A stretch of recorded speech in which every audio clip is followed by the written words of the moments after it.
everyone. Hi everyone. My name's Olaf. I'm an alcoholic, member of the Had Enough Yet Big Book discussion group in Toronto, Canada. Hi. Such good news, isn't it? When I tell you all of that, telling you three cool things: who I am, what I am, and where I belong. Lived a long time not knowing who I was.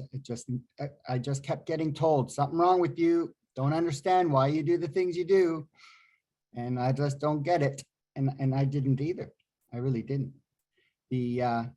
But today I know who I am. My name is Olaf. I like my name today. I didn't used to like my name. You wouldn't either. But today I do. I know what I am. I'm an alcoholic, child of God, neighbor, husband, friend, trusted servant. They gave me a key. Wow. Wow. They gave me a credit card because I pay my bill. That's amazing. So many gifts, so many gifts. And I know where I belong. I belong in AA. I belong in this country, in this planet. I didn't feel like I was part of anything for quite a long time. And then I discovered alcohol, and it just took me there, wherever there was, there. And first drink I ever had, almost 13 years old, with that old crowd, the 18-year-olds.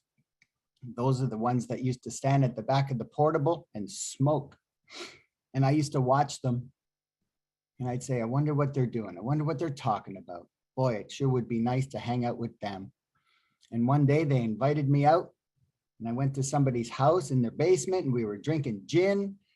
So they gave me 2 full glasses and asked me to go up and grab a paper towel or something.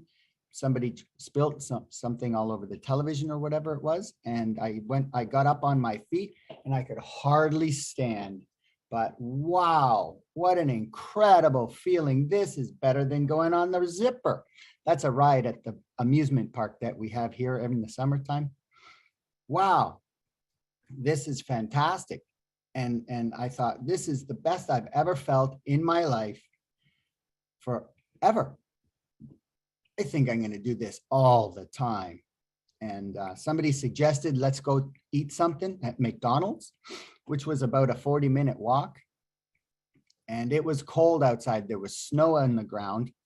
And we were walking, and suddenly I stopped feeling good. I had my mouth started watering really badly. And I thought, what on earth is going on? And suddenly, you know the feeling, and kaboosh, the white snow turned orange. Oh, it was disgusting. Oh my gosh. And everybody's looking at me and laughing. I got so embarrassed. And I thought, my God, what is this stuff doing to me? I can't believe it. I was so incredibly sick. And somebody grabbed me by the arm and said, come on, you can't stay here. And they dragged me over to the mall where the McDonald's was. And I got sick all over the smell of cooked French fries when you're not feeling good just makes it even worse. Got sick at McDonald's. Somebody sent me outside and I sat against the wall, and the police picked me up, put me in the back of the car. I got sick there. They brought me to the hospital. I got sick there, and I don't remember anything after that. And this nurse kept telling me to drink ginger ale, warm ginger ale. And she kept bringing me these hot blankets because I was freezing, just freezing. And the lady said to me, they're thinking about pumping your stomach. You drank way too much alcohol. You have alcohol poisoning. And she said that she came back later and said, we decided not to do that. We're not going to pump your stomach. Are you ever lucky? I have no idea what that feels like. Thank goodness. That scared me to death. I've never felt so horrible in my whole entire life at that point. And I swore I'd never, ever do it again. 2 weeks later, I ended up in court, and the judge said to me, young man, if I catch you in this courtroom under these conditions or any other, we're sending you away. And I was terrified, absolutely terrified. I thought I was doing a pretty good job because when I was 11, I got sent away.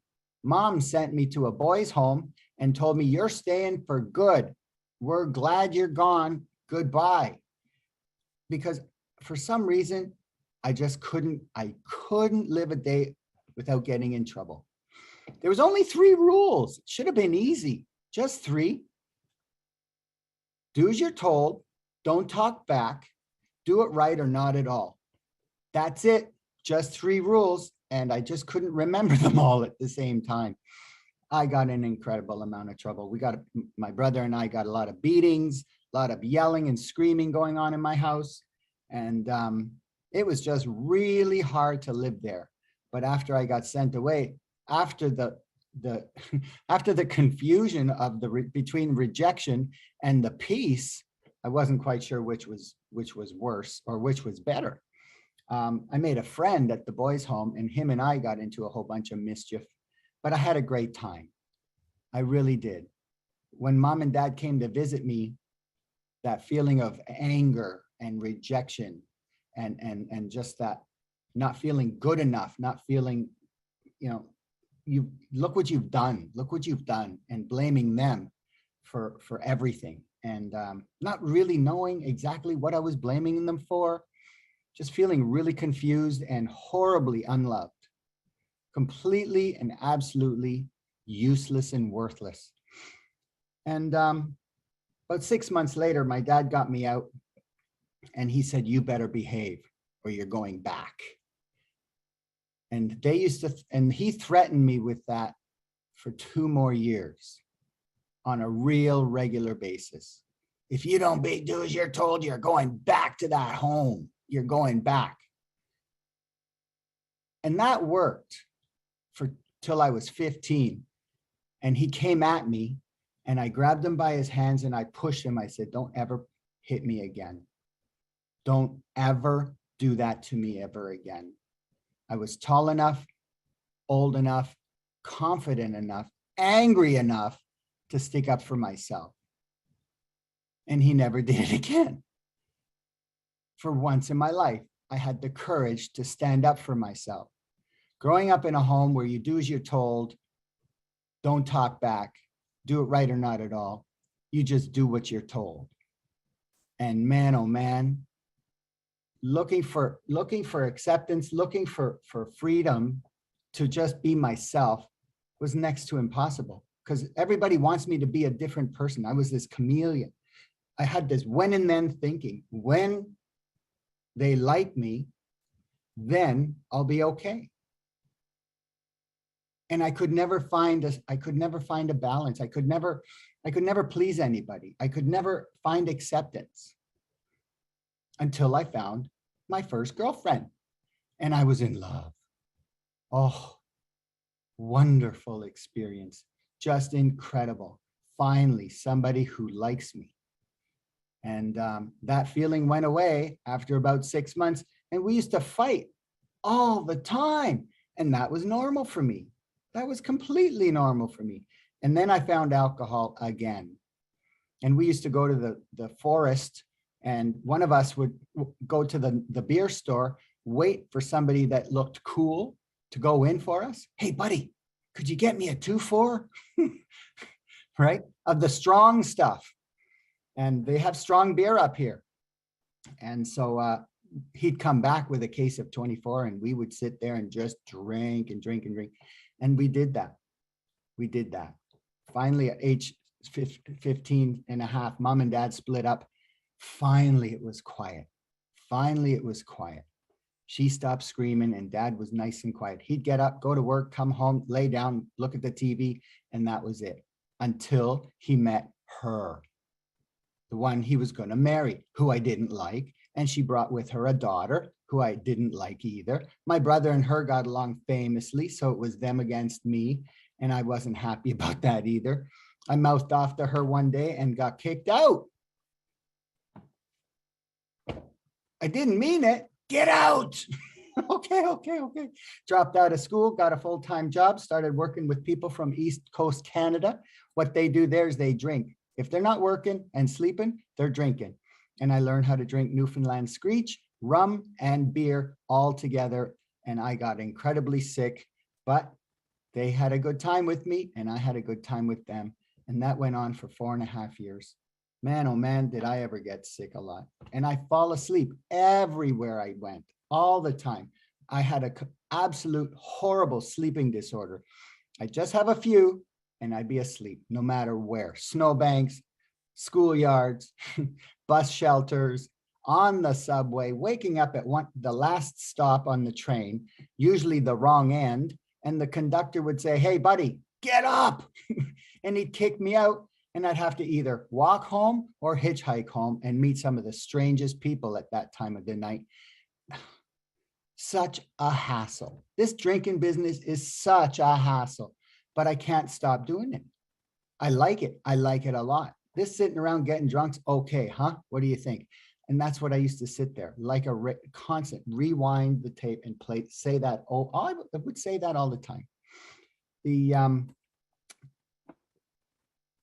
What happened to me one time, I got this job, and because of the experience that I had at my previous job, they made me the senior. I didn't ask for it. They just gave it to me. And that's where I met her. And boy, oh boy, she was just absolutely beautiful. She was perfect. Oh man, she was so pretty. And she hardly said a word. She just always batted her eyes and smiled at me.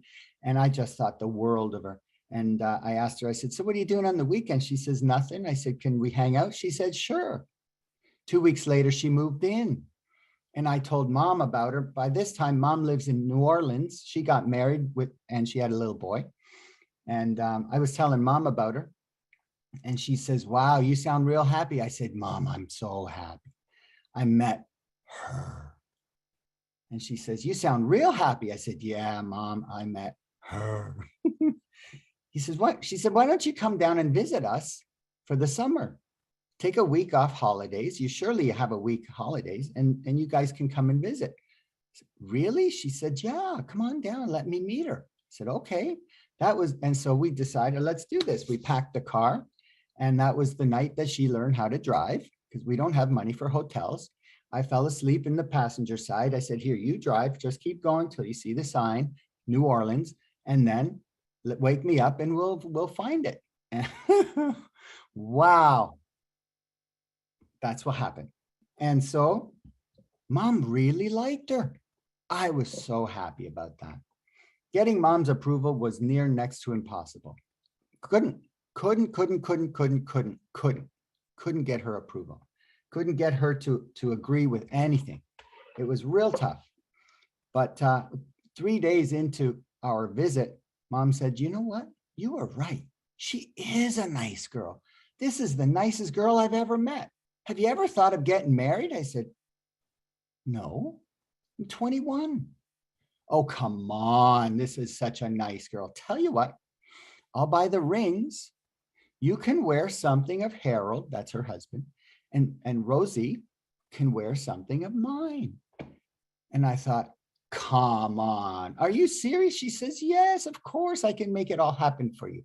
What I heard was, "I approve if you do this." First time. Sure, okay, no problem. Let's do that. We'll do that. "Sure, you'll really do that?" She says, "Sure, I'll do that." I said, "The rings?" She says, "Yeah, let's go to Sears. We'll go buy a couple of rings." Like, wow. Okay. We ended up at some, I don't know what it was. I guess it was like a courthouse. It wasn't a church, but it was a courthouse of some sort. And some guy with a black robe and a white collar and big, huge shoes. And he walked real heavy on the wooden floor. And he said a few things, and I said, "I do." And she said, "I do." I was terrified. I was terrified. This was not a happy moment for me.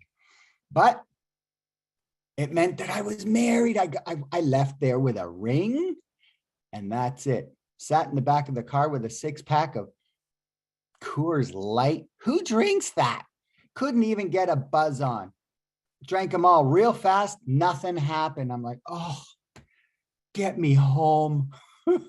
Anyways, so that's what happened. We drove back home to Toronto. told my brother, told my dad, and they said, what did you do that for? What got into you? What made you get married? International answer to all questions you can't answer. I don't know, right? They said, what got into you? What made you do something so stupid? You should come here and do that. Why would you get married in the States? Seemed like a good idea at the time. But now I've got it going on. Like you see in the movies, married, perfect job, the best job in the world. I was on, oh man, I had the best job in the world. I had the opportunity to work with some of the best artists in the world, painting great, big, huge advertising billboards by hand with brushes. Honest to God, amazing, amazing experience. Best job in the world. I had this great car, bachelor apartment. Now I got a wife. Yes. I've got it going on. And all I want to do is feel different, because that went away real quick. That got old real quick. I don't know about you, but I like shiny things, real shiny things, and lots of them. New stuff. Anything new is fabulous. It's wonderful. Doesn't last long, but it's great. And this relationship, it was great. It was wonderful. She's an amazing woman, not a problem, not a cloud in the horizon. Everything was perfect. And then I got an opportunity to get a different job, which made more money. Now I get to do what I was taught to do somewhere else and be a senior there. And so I took the job. Besides, there was a threat of getting laid off, so I'd rather quit than to get laid off. And I found this new job, paid double the money, and off I went. And then, you know what happened, right? I met her. Someone else. Oh yeah, didn't mean to, but it just kind of worked out that way. And we were hanging out, and we were hanging out for a long time, and we were working together. She did the same job as me, and yeah, not good. I wasn't coming home. Rosie was not happy with me at all. She would follow me to work, and then she caught me, and then gave me the ultimatum. And I said, okay. It's you. I'm married to you. I love you. I don't want to be with this girl no more. I love you. And I'm very sorry. And let's just, okay. And then I got caught a couple more times, and I found my belongings on her front doorstep. And that was the end of that marriage. I'm embarrassed to tell you that. Meanwhile, we had 2 kids together, Stephanie and Justin. And today Stephanie's 33 and Justin's 31. And the apple of my eye, that daughter is the apple of my eye, could do no wrong. I go to the end of the world for her. And I ended up in court. The judge said to me, you can visit your children every other week, every other weekend, but you got to make a commitment to call on Thursday at 5 p.m. to tell her you're coming Friday at 5.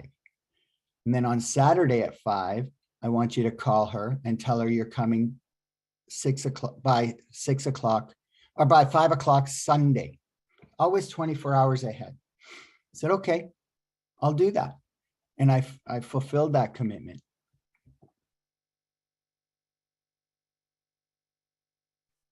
Because I wanted to see them. I wanted to be present in their life for the best way I could.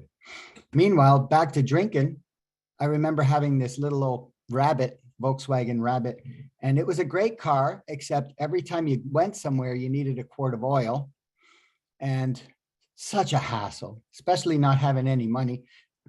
Couldn't be trusted, couldn't hire me. I wouldn't, by this time, my drinking now, because now I'm in this new relationship, I'm trying to keep it together.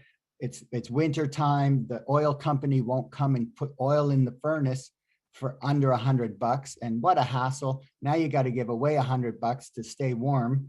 Meanwhile, if we didn't have quite enough until we did come up with $100, we turn on the oven and turn on the hot water in the shower, and that would warm up the house.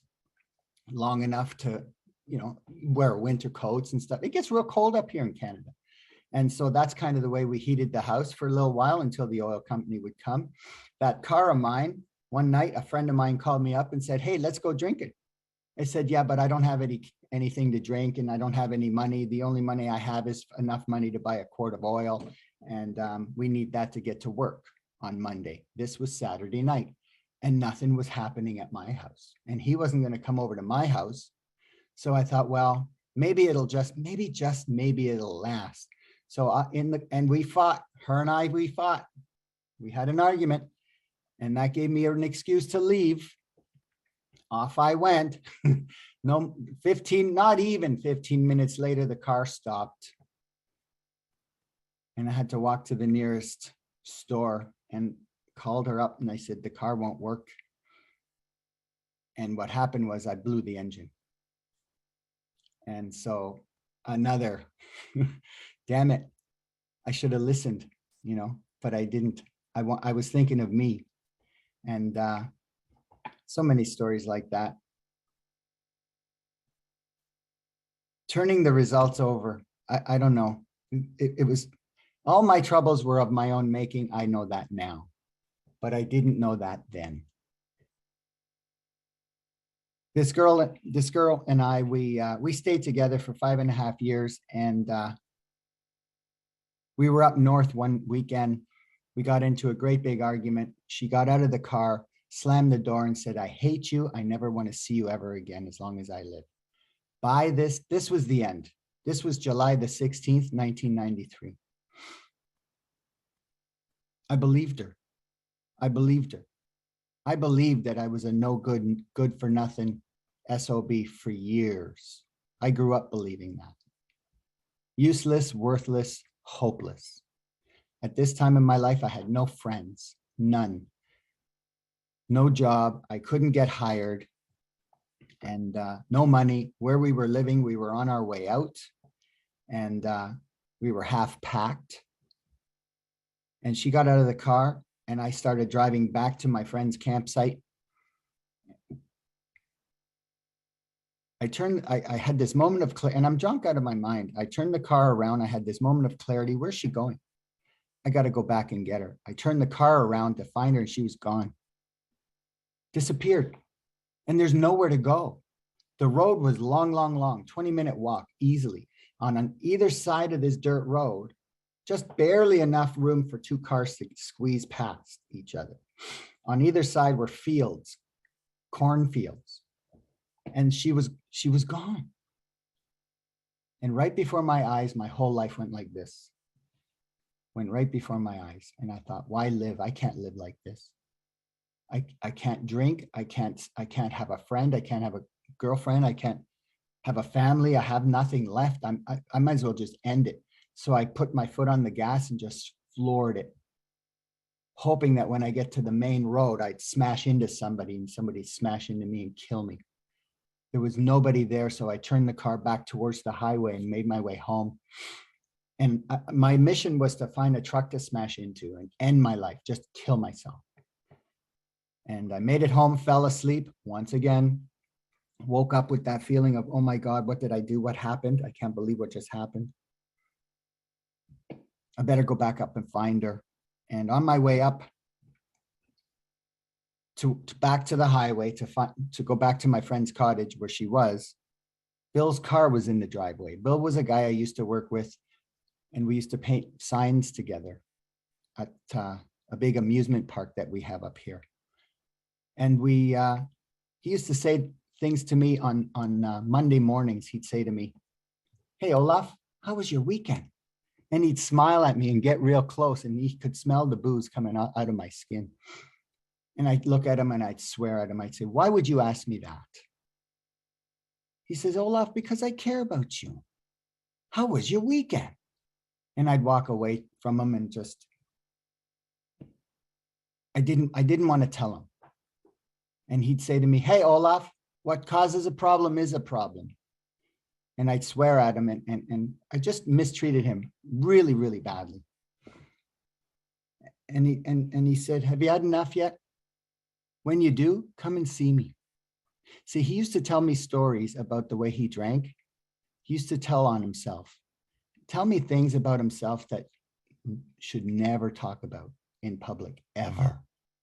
But he had no problem talking about himself. He used to drink a lot, but he doesn't drink anymore. I seen his car in the driveway. I pulled in, banging on the door. I'm in tears, terrified. I told him what I just told you in a bit more detail about what happened. And he looked at me and said, what are you doing here? I said, I'm looking for help. You have to help me. I don't want to drink anymore. I don't want to die.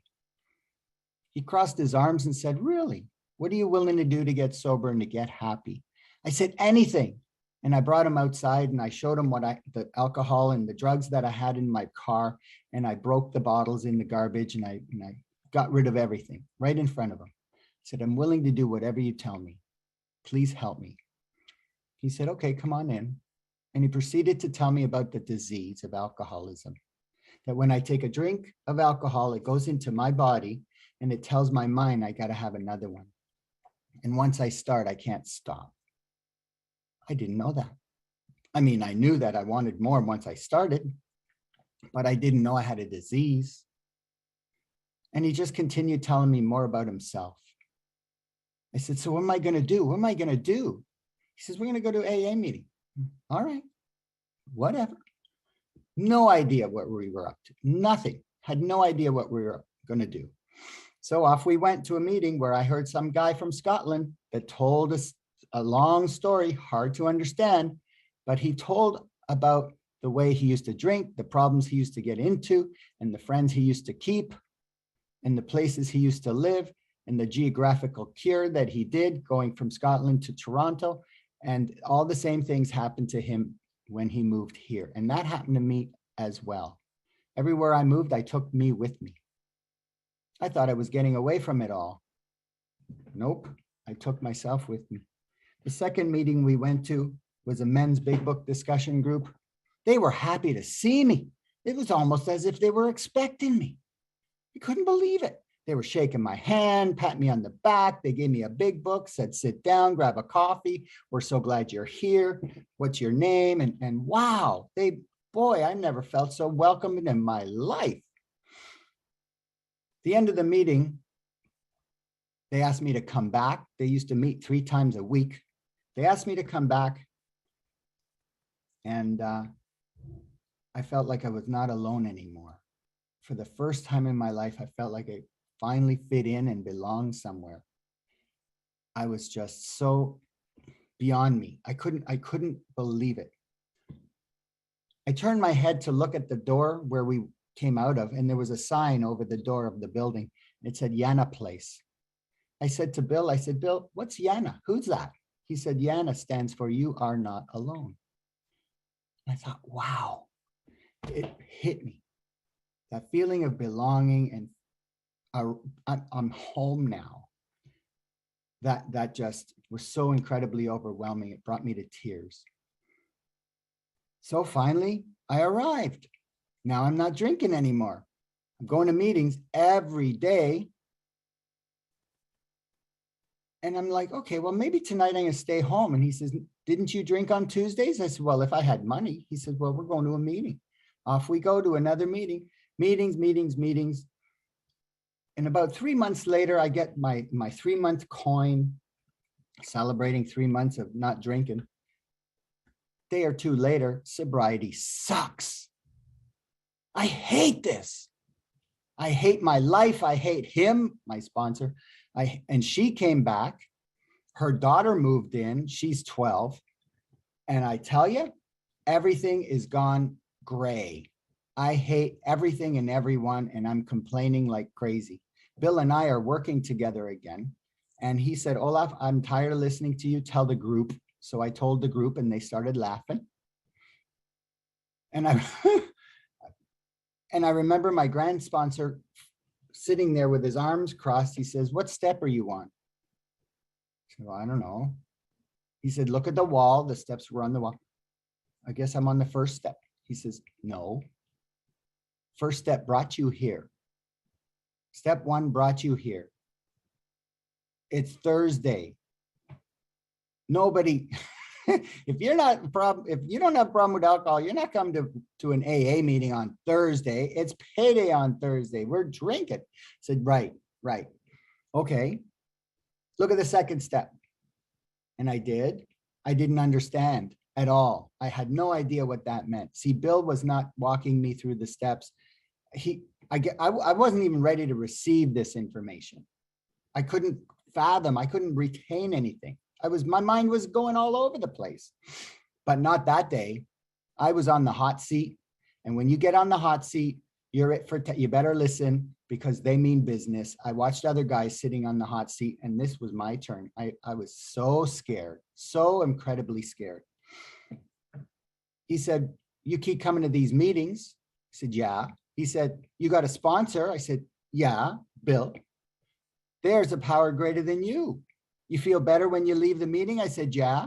He said, you've taken step 2. There's nothing more to do in the second step. Move on. And so he said, now open your book to page 60. I'm like, huh? So everybody's got their book and they're all turning the pages up to page 60. And we started reading about the actor who wants to run the whole show. And that was me. Nobody would behave. I had these expectations. I wanted everyone to do what I wanted them to do. I had this when and then thinking. When I get my own way, then I'll be happy. Constantly. That's all I wanted. I spend every penny on getting my own way to make myself happy. If I had that money today, my goodness, be rich. That's not the way to do it, Olaf. I said, I don't understand anything about God. He said, that's okay. The only thing you got to know about God is that you're not it. Now you go home and do a 4th and a 5th step, come back next week if it's done, and let us know how that worked out for you. And chances are, if you don't do it, chances are you'll probably get drunk and we may never see you again. And that terrified me so badly. Not only that, the back of my mind, it challenged me. What I heard was, you're a failure. You'll never get this. I dare you. I double dare you. That's what I heard. That's not what he said. He wanted me to get better. He wanted me to take a 4th and a 5th step. I had no idea what I was doing. But after that then the meeting continued for another hour. And at the end of the meeting, I pulled Bill aside. I said, you need to show me how to do this before Monday because I need to get this done. Because Monday was the next meeting. This was Thursday. Just a little over 3 months sober. I don't know what's going on. He walked me through it. I did my best. I remember sitting outside walking my dog. I said, okay, God, I'm going to read this out loud to you. I finished it. Remember that rule that I grew up with, do it right or not at all? Well, that kicked into high gear and it was done. And I read it out loud to God and I believe I received forgiveness from God. Then I went home into the bathroom, closed the door, and I read it to myself. Looked myself in the face and looked myself in the eye, and I read it out loud and I admitted it to myself. And then, I had to tell him. I thought, well, I better tell him, or I'd rather tell him than to face those guys and tell them it ain't done yet, or drink. Are you kidding me? That was hovering over my head. That shadow of doom was hovering over my head. I did it. Finally, finish line, done. Wow. I was elated. The first, wow. Well, Monday came, couldn't wait till the meeting. I got there and I'm all lit. I am lit up. He said, of course, he was there already. He's always the first one there. My grand sponsor was there. He goes, you did it, didn't you? I said, what? He said, you did your 4th and a 5th step. And I said to Bill, I said, did you tell him? He says, no, man, I didn't tell him. It's an anonymous program. I said, how do you know? He said, because that furrow's gone. That furrow in between your eye is gone. Because I used to walk around like this all the time. Don't look at me. Don't talk to me. Leave me alone. Stay away. Right? Now, like the book says, we can look the world in the eye. Wow. And so many things have happened to me since then. So many things. God gave me a brand new wife. I had a few girlfriends after that experience, and that was just lessons upon lessons upon lessons. And then I had the last lesson, and I said, okay, God, I'm done. My picker's broken. You pick, I'm done. I'm going to be single forever and ever and ever until I die, unless, of course, you send me an angel, and that's it. I swear, I promise. Because he said, just have platonic relationships, just be friends, become best friends with yourself, and just be. So I did. In the meantime, I did some night school. I did a lot of reading. I started a few meetings. I got active in my AA community. I got active in my neighborhood, and I was on fire. I was having a really good time. And then I went to a meeting and I met her. 19 years ago, married, happily married. Can't wait to see her. As soon as I'm done here, I'm going upstairs to give her a great big hug. I just love her. Tracy, she's sober too. Wow, what a gift. What a gift. That daughter of mine, my son, they're still busy.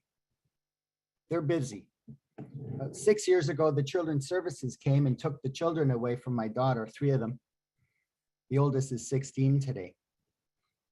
And I was crushed. I was devastated.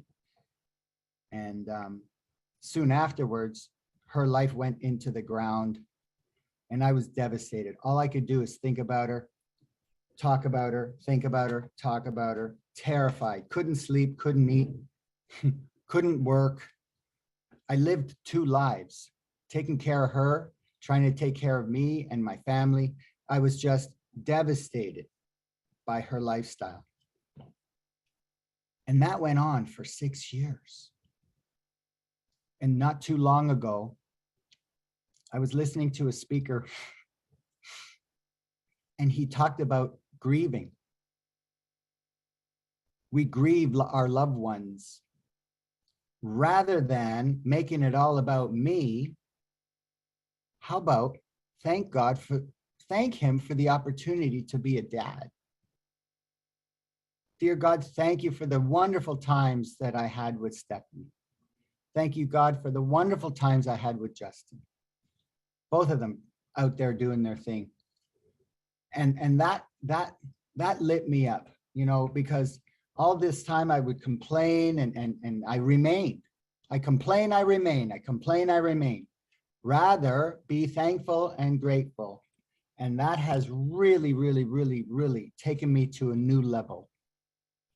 I can sleep today, I can work today, I can be a member of AA, I can help others today and not worry about the way she's living. Then, a few weeks ago, page 115 in our book talked about leave them alone. It says, we find the most of this embarrassment is unnecessary. While you need not discuss your daughter at length, which I was doing, you can quietly let your friends know the nature of her illness, but you must be on guard not to embarrass or harm her. I learned this prayer. Here it is. You ready? God, if it be your will, take her. God, if it be your will, leave her here. And God, if it be your will for me not to know today, let me not know. What a gift. Another level of peace and freedom. I don't have to worry about her now. I've turned her will and her life over to God. That 3rd step prayer, God, I offer her to you to build with her and to do with her as you will, and leave her in God's care. Because I can't care for her. I'm a full-time job. I can't care for her. She won't let me. 2 Christmases ago, Tracy, my wife Tracy, and I, we went downtown, we found her, and we asked her, would you like to go for breakfast? And she said, sure. And I was looking at her while she was eating, And I was in tears and I said, Stephanie, please come home with us.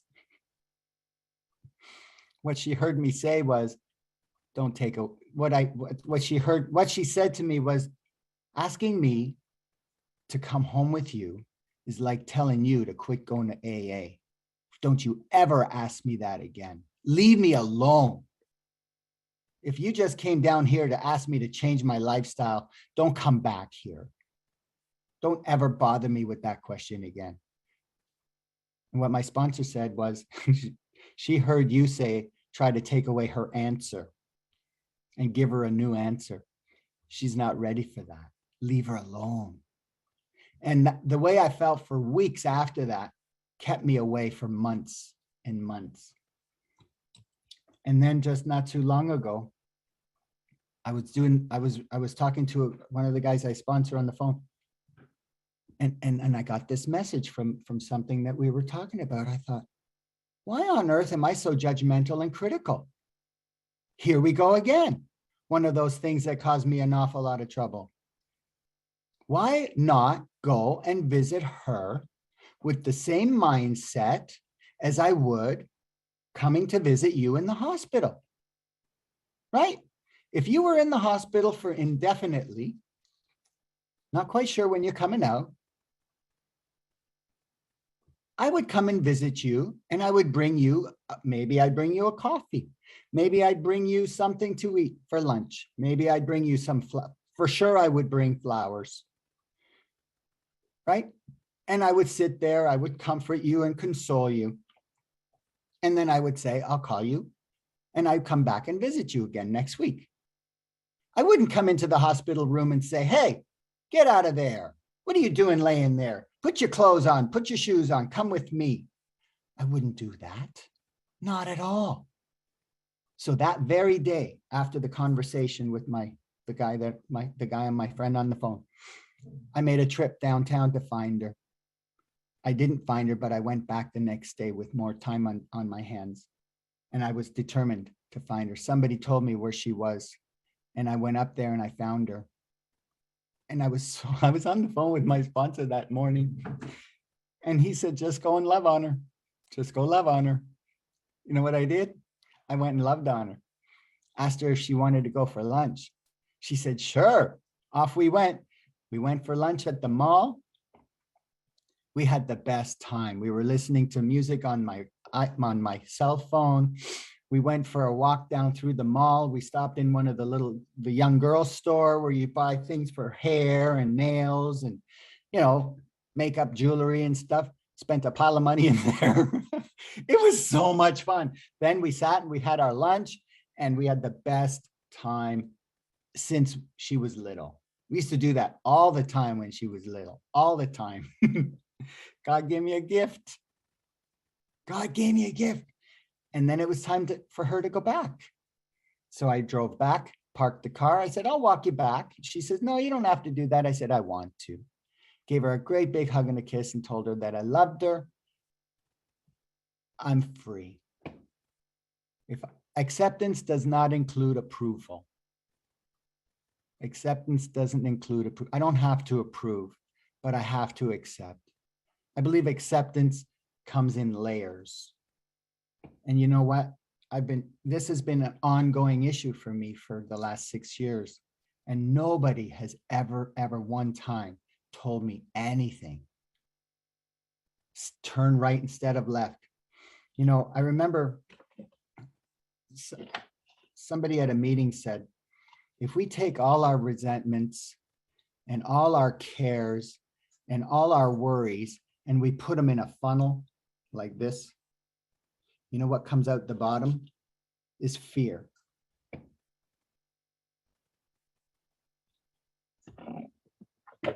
Either God is everything or he's nothing. He either is or he isn't.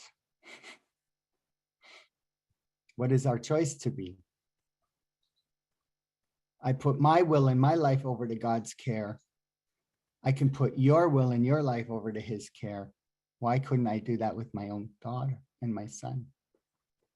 And I believe I have today.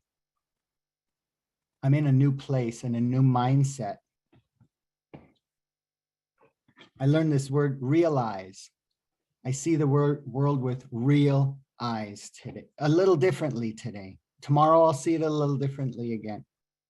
I'm willing and I'm open-minded and honest enough to try each and every day to spread joy. My assignment is to spread love and to spread joy. I want to ask you guys a question. We'll have a little fun just for a minute. You know why everybody drives so slow in traffic? Because they left on time. And so when we drive, do you ever find yourself in traffic and you're sitting there wondering what you're going to do? You're changing the radio stations. Better yet, get yourself a bag of these red noses, these clown noses, and honk your horn until somebody looks and wave at them and say, hey, spread some love, spread some joy, because we're sober. We can do that. Our book says God wants us to be happy, joyous, and free. But first, we have to be free, right? And that's what the 12 steps enables us to do. Thank you so very much for having me here. I've had a really great time with you guys.